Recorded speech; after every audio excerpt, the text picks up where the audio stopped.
विद्यामित्रं प्रवासेषु भार्यामित्रं गृहेषु च।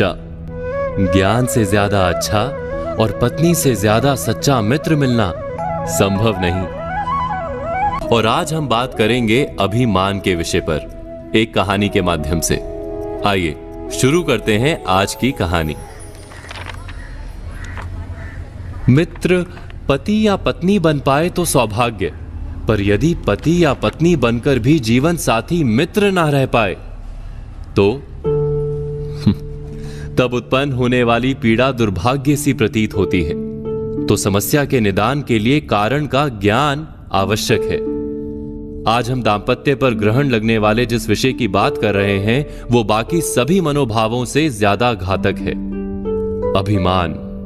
दांपत्य के रथ में पति पत्नी रूपी दोनों पहियों में से एक पहिया भी अगर अभिमान के कीचड़ में धंस गया तो आगे का मार्ग कठिन हो जाता है।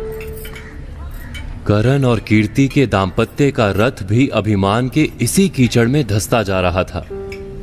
6 महीने पहले दोनों ने शादी की। दोनों टीवी सीरियल्स के लिए राइटर का काम करते आए थे।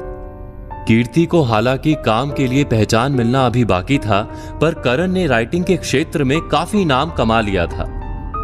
बस दोनों ने एक समान रुचियों और काम के आधार पर जीवन एक साथ बिताने का फैसला कर लिया।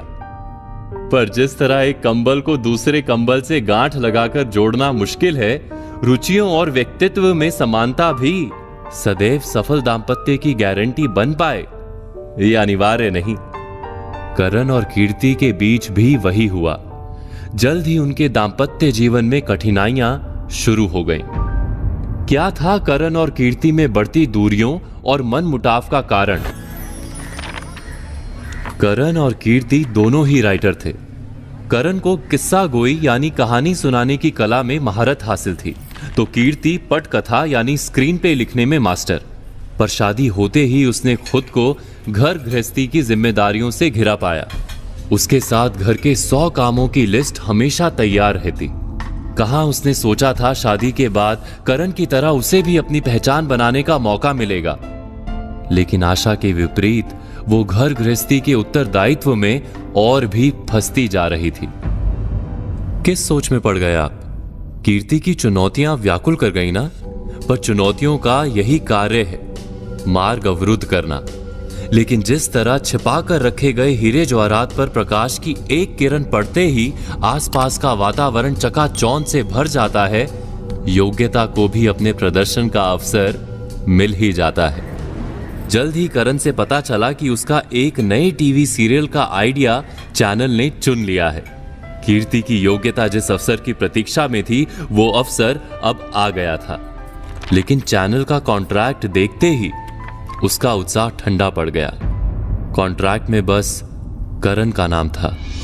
कीर्ति नाम होकर भी यश और कीर्ति उससे कोसों दूर रह गई थी। और करण जैसा नाम होने के बावजूद करण ने कीर्ति को उसके हिस्से का क्रेडिट देने की दानवीरता नहीं दिखाई। कीर्ति के शो का क्रेडिट करण ने खुद कीर्ति से शेयर नहीं किया था। इस बात ने कीर्ति को निराश जरूर किया, पर विचलित नहीं। दुख आने पर विचलित ना हो, यह कहना जितना आसान है, व्यवहार में कर पाना उतना ही कठिन। आप स्वयं सोचिए, यदि आपके किए हुए किसी अच्छे कार्य का श्रेय अगर कोई और ले ले, तब मन शांत रख पाना क्या इतना सरल कार्य है? इसी बीच कीर्ति को पता चला कि वो प्रेग्नेंट है। हालांकि उन्होंने बेबी प्लान नहीं किया था, क्योंकि कीर्ति के लिए बच्चा प्लान करने का मतलब सीधे तौर पर करियर से कुछ साल का ब्रेक साबित होता।